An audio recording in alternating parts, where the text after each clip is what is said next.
स्वागत है आपका करियर एकेडमी के यूट्यूब चैनल पर। तो आज की क्लास में मैं आपको चाइल्ड डेवलपमेंट यानी एचटेट और सीटेट से जुड़ा हुआ एक इम्पॉर्टेंट टॉपिक है। स्टार्टिंग में टॉपिक आता है हमारा बाल विकास। तो बाल विकास से संबंधित एक टॉपिक कराऊंगा क्योंकि एग्ज़ाम जो है सीटेट का भी अनाउंस हो चुका है और एचटेट का भी जनवरी 2021 में अनाउंस हो चुका है। तो उससे संबंधित ये लेक्चर है।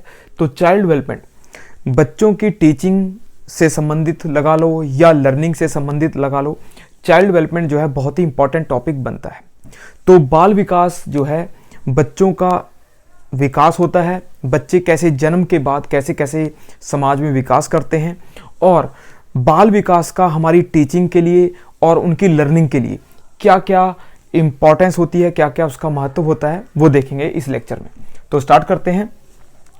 तो चाइल्ड डेवलपमेंट यानी बाल विकास। तो बाल विकास जो है यानी बालक का दो चीजों से जुड़ता है, बाल और दूसरा है विकास। तो बाल विकास जो है समाज के हिसाब से लगाएं, देश के हिसाब से लगाएं, बहुत ही जरूरी है क्योंकि बालक का विकास जो है किसी भी समाज किसी भी देश के लिए इंपॉर्टेंट होता है। तो शिक्षा के लिए भी ये बहुत ही इंपॉर्टेंट बनता है। जब अच्छे बालक यानी अच्छे बालक तभी बनेंगे जब उनका विकास अच्छा होगा, एक इंपॉर्टेंट चीज है। तो बाल विकास यानी बालक का विकास।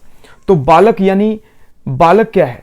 अब बालक का देखना होगा कि बालक जो है जन्म के बाद जो है समाज में आकर बड़ा होता है, विकास करता है, ग्रोथ करता है, डेवलपमेंट करता है। बालक जो है 9 महीने माँ के गर्भ में रहकर यानी गर्भावस्था में रहकर माँ के परिवेश में रहकर वो विकास करता है। वहाँ जन्म से पहले का उसका चरण होता है। तो वो जो है प्री नटाल एज हो जाती है, प्री बर्थ एज हो जाती है, जन्म से पहले की अवस्था हो जाती है। तो उस अवस्था को इंपॉर्टेंट माना जाता है क्योंकि वो आधार है। तो वहाँ पर यानी बालक के या बालक विकास में बहुत इंपॉर्टेंट होती है। अगर बालक जो है कमज़ोर पैदा हुआ है तो वहाँ पर उसकी जो गर्भावस्था की अवस्था थी वो कमज़ोर थी या उसमें कमी थी। तो अच्छे बालक के विकास के लिए गर्भावस्था का भी अच्छा होना, गर्भावस्था के दौरान बच्चे का विकास अच्छा होना, न्यूट्रिशन अच्छा होना, माँ की केयर अच्छी होना, उसके टीकाकरण वो भी इंपॉर्टेंट होते हैं, हेल्थ आदि बहुत इंपॉर्टेंट होते हैं। तो वो हमारा सब्जेक्ट नहीं है क्योंकि वो हेल्थ के पार्ट में आ जाता है, वुमेन चाइल्ड डेवलपमेंट के पार्ट में भी आ जाता है। तो यहाँ पर शिक्षा के पर्सपेक्टिव में जन्म के बाद यानी यहाँ पर हम उसको 0 to 18 ईयर, 0 से जन्म से लेकर 18 वर्ष तक हम उसको बालक के विकास को काउंट करते हैं। यहाँ पर इस दौरान 3 अवस्थाएं आ जाती हैं, यानी यहाँ पर 3 अवस्थाएं जिसे हम स्टेजेस कह देते हैं, 3 स्टेज जो हैं वो आ जाती हैं। तो 3 अवस्थाओं के दौरान बच्चा जो है बालक विकास करता है 0 से 18 वर्ष में। तो तीनों अवस्था में पहली अवस्था जो है पहले वो देख लेते हैं, इसे हम इन्फेंट एज कह देते हैं। पहली अवस्था को इन्फेंट एज कह देते हैं। दूसरी अवस्था को, सेकंड स्टेज को हम चाइल्डहुड, दूसरी अवस्था को हम चाइल्डहुड अवस्था कह देते हैं, बाल्यावस्था कह देते हैं, बालक जब थोड़ा बड़ा होता है। और तीसरी अवस्था को एडोलसेंस कह देते हैं। एडोलसेंस आ जाती है यानी किशोर अवस्था।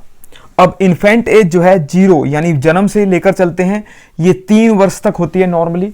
इसका जो सही अर्थ बनेगा 0 से 3 वर्ष, पर कई जगह पर ये 5 वर्ष भी लिखा हो जाता है, यानी या कई जगह पर 6 वर्ष भी होता है। तो 0 से 6, 0 से 3, 0 से 5 एक ही मीनिंग आएगा इन्फेंट एज।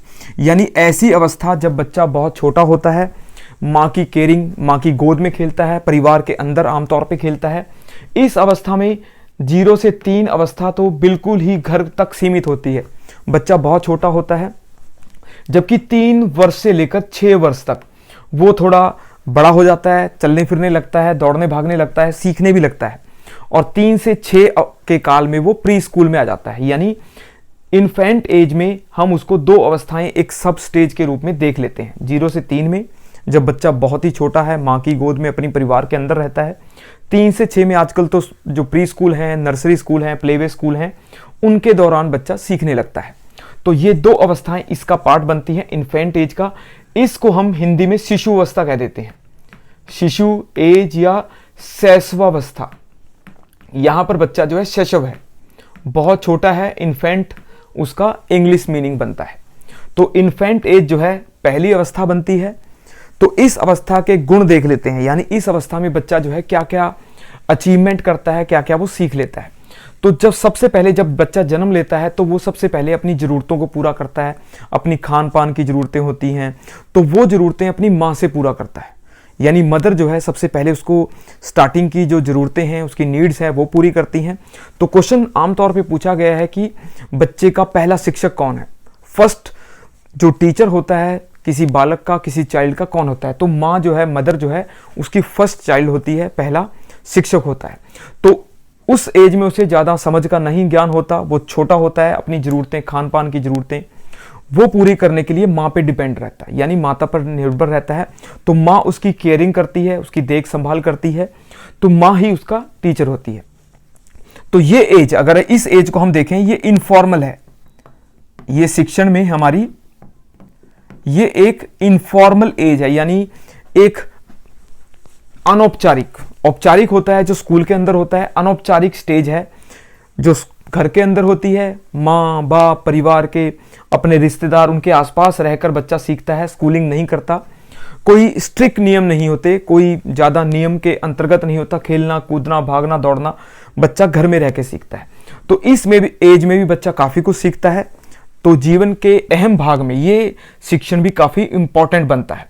तो इसे हम इनफॉर्मल लर्निंग कह देते हैं, अनौपचारिक शिक्षण या अनौपचारिक लर्निंग। तो ये स्टेज जो है, अब क्वेश्चन आएगा आपको कि बच्चे का इनफॉर्मल टीचर कौन है। तो इनफॉर्मल शिक्षक यहाँ पर माँ है। तो माँ ही उसको सिखाती है, माँ ही उसकी ज़रूरतों को पूरा करती है, उसकी बेसिक ज़रूरतें जो होती हैं। तो इनफॉर्मल लर्निंग जो ये पार्ट बनता है। तो इस एज में बच्चे के ऊपर जो मुख्य प्रभाव उसके परिवार का होता है, तो वो दादी की, नानी की कहानियां सुनकर इमेजिनेशन वाला पार्ट है, यानी बच्चा शुरू में कल्पनाशीलता को विकसित करता है। तो बच्चा आसपास के इन्वायरमेंट में बहुत ही इमेजिनेटिव थिंकिंग रखता है। तो इसको बच्चा जो है बेसिक लेवल में सीखता है, अपने आसपास की चीज़ों को ऑब्जर्व करना, उनको देखना, उनको समझना, खेल कूद, प्ले वे मेथड, यहाँ पर एक बहुत ही ज़रूरी चीज़ है प्ले वे, खेल खेल में सीखना। तो बच्चे के जीवन का एक बड़ा इंपॉर्टेंट पार्ट है। शुरुआती जगत में जब वो बच्चा यहाँ से स्टार्ट करता है, यहाँ भी चलेगा प्ले वे, पर यहाँ सबसे ज़रूरी है।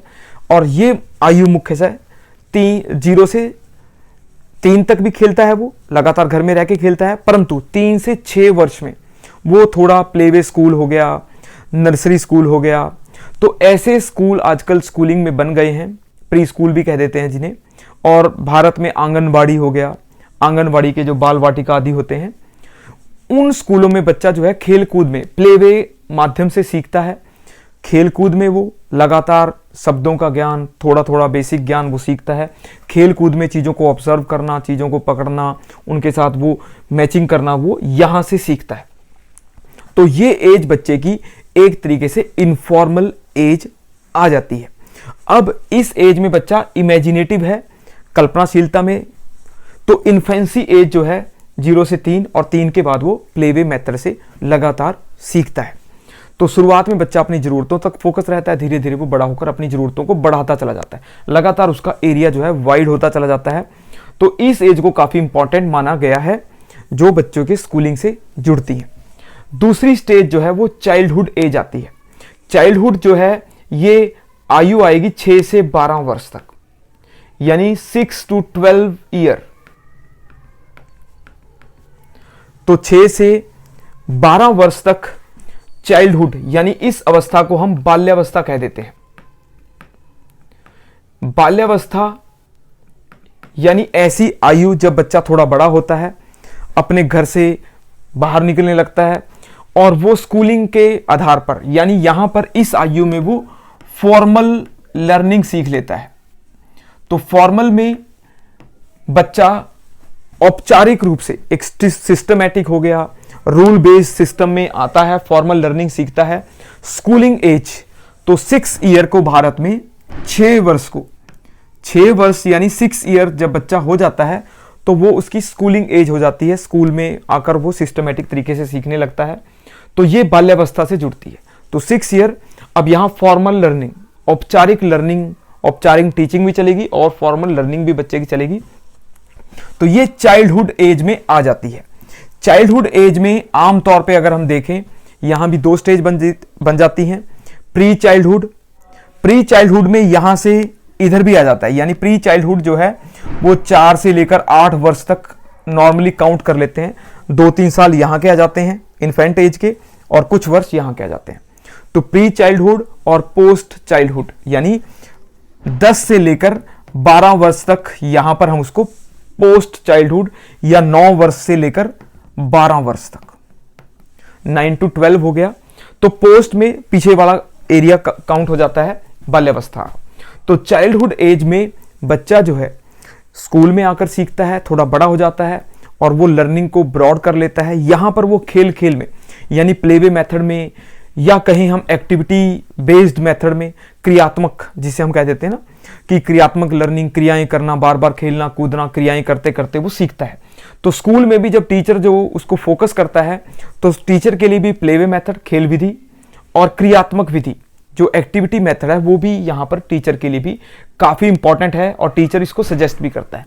आमतौर पे जितने भी क्वेश्चन आपको आते हैं जब शुरुआती आयु के 10 से पहले आयु के या 12 वर्ष से पहले की आयु के, तो 12 वर्ष से पहले की आयु में बच्चे के जो मेथड होते हैं वो खेलवे यानी प्लेवे, या हम क्रियात्मक कह देते हैं जिसे एक्टिविटी बेस्ड मेथड है, वो मेथड जो है मुख्य रूप से उपयोगी होते हैं, क्योंकि उस आयु में बच्चा जो है बड़े कॉन्सेप्ट लर्न नहीं कर पाता, वो चीज़ों को देखकर, ऑब्जर्व करके, उनके साथ क्रियाएं करके, उनके साथ खेल खेल के सीखता है। तो चाइल्डहुड एज में बच्चा जो है घर के बाहर निकलता है, फॉर्मल मेथड में आता है, स्कूल सिस्टम में आता है, स्कूल के माध्यम से सीखना, अक्षर ज्ञान आएगा, नंबर सिस्टम ज्ञान आएगा, बेसिक लर्निंग सीखता है, शब्द अक्षरों का ज्ञान यहाँ पर प्रॉपर रूप से सीखने लगता है। और ये आयु 6 वर्ष से 12 वर्ष तक आमतौर पे चलती है। अब तीसरी आयु यानी एडोलसेंस एज, एडोलसेंस जो है जिसे हम किशोरावस्था कह देते हैं, किशोर आयु, किशोरावस्था जो है ये वो आयु होती है जब बच्चा थोड़ा बड़ा हो जाता है। एडोलसेंस यानी थोड़ा जवान होने लगता है, और 12 वर्ष से लेकर ये आयु 18 वर्ष तक हम इसे काउंट करते हैं। तो 12 से 18 वर्ष में यहां बच्चा स्ट्रांग होने लगता है, उसका कद काठी बढ़ जाता है, जवान होने लगता है बच्चा, और इस आयु में बच्चे के जो गुण होते हैं वो काफ़ी विकसित हो जाते हैं। यहाँ पर बच्चा इमोशनल इनबैलेंस रहता है, यानी भावात्मक रूप से वो थोड़ा इमेच्योर, ये लगा लो इमेच्योरिटी होती है इमोशनल, उसका अपने ऊपर लगातार वो अपने ऊपर कंट्रोल की क्षमता को बढ़ाने का प्रयास करता है। इमेजिनेशन, कल्पनाशीलता, यहाँ पर इस आयु में इमेजिनेशन काफ़ी ज़्यादा होता है, इमेजिनेशन के पार्ट में बच्चा बहुत अधिक रहता है। इसके अलावा उसके अंदर हार्मोनल चेंज यानी उसके बायोलॉजिकल चेंज काफ़ी तेज गति से होते हैं, और जो हार्मोनों का परिवर्तन होता है, बच्चा एक तरीके से लड़का जो बच्चा था लड़के के रूप में या लड़की के रूप में बड़ा होता है, तो उसके अंदर चेंजेस काफ़ी दिखते हैं, हार्मोनल चेंज काफ़ी ज़्यादा दिखते हैं, और बच्चा इनके लिए काफ़ी ज़्यादा एक तरीके से संशय में रहता है, संदेह में रहता है, और लगातार अपने चेंजेस को देखकर वो एक तरीके से इसे टर्बुलेंट एज भी कह देते हैं, यानी तूफानों का काल कह देते हैं, क्योंकि इस एज में बच्चा जो है एक तरीके से काफ़ी एक संकटकालीन, एक प्रॉब्लमेटिक साइकोलॉजिकल तरीके से गुजरता है, क्योंकि लगातार चेंजेस होते हैं तो उनको एडजस्ट करता है लगातार। तो इस एज में शिक्षण जो है एब्स्ट्रैक्ट चलता है, यानी कॉन्सेप्ट लर्निंग में एब्स्ट्रैक्ट थिंकिंग चलती है। आप बच्चों को बिना चीज़ें दिखाए सिखा सकते हो, जबकि इस एज में बच्चे को हम कॉन्क्रीट लर्निंग कराते हैं, चीज़ों को दिखाते हैं, चीज़ों को दिखाकर उनको सिखा देते हैं। जबकि एडोलसेंस में आप चीज़ों को ना दिखाएं, उसको बोलते हैं तो बोलने से ही सीख जाता है। तो एब्स्ट्रैक्ट लर्निंग वो होती है जब एडोलसेंस में बच्चा चीज़ों को बिना देखे सीख लेता है, कॉन्सेप्ट लर्निंग सीख लेता है, एब्स्ट्रैक्ट चीज़ें होती हैं वो सीख लेता है। इस एज में फिजिकल लर्निंग, फिजिकल डेवलपमेंट बच्चे में काफ़ी तीव्र गति से होता है, बच्चे का शारीरिक विकास, फिजिकल डेवलपमेंट काफ़ी तेज गति से होता है, तो उसको शारीरिक जो शिक्षण है वो भी जरूरी होता है, अपने अंगों का ज्ञान, अपने शारीरिक क्षमताओं का ज्ञान, भाग दौड़, खेल कूद आदि चीज़ें यहाँ पर उसको काफ़ी अधिक मात्रा में दी जाती हैं। फिजिकल लर्निंग जो है इसका बहुत ही इंपॉर्टेंट पार्ट बनता है।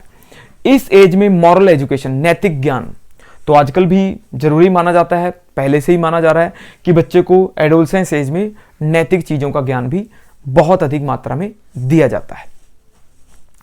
तो ये 3 अवस्थाएं बच्चे के विकास के लिए काफी इंपॉर्टेंट है। इन्फेंट एज 0 से 3, 0 से 6, चाइल्डहुड एज 6 to 12 हो गया, और एडोलसेंस एज 12 to 18, 12 से 18 वर्ष तक।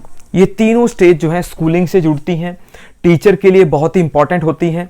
इन अवस्थाओं को जानना, क्वेश्चन आ जाता है कि टीचर के लिए क्यों जरूरी है, तो इन अवस्थाओं का ज्ञान और अवस्थाओं के अनुरूप शिक्षण, यानी स्टेज, जो उनकी स्टेजेस हैं बच्चे की, 3 स्टेज हैं, स्टेज के अकॉर्डिंग उनको कैसे टीचिंग देनी है, कैसे उनको लर्निंग करानी है।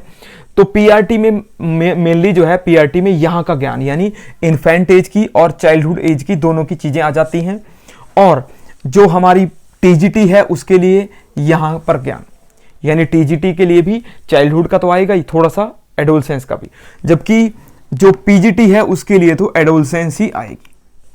तो पीआरटी में हमें टीचर के लिए एक बहुत ही जरूरी होता है कि वो बच्चे के शुरुआती जो जीवन के बारे में ज्ञान रखे, उनकी ग्रोथ डेवलपमेंट की चीज़ों को जाने, कैसे बच्चे बड़े होते हैं।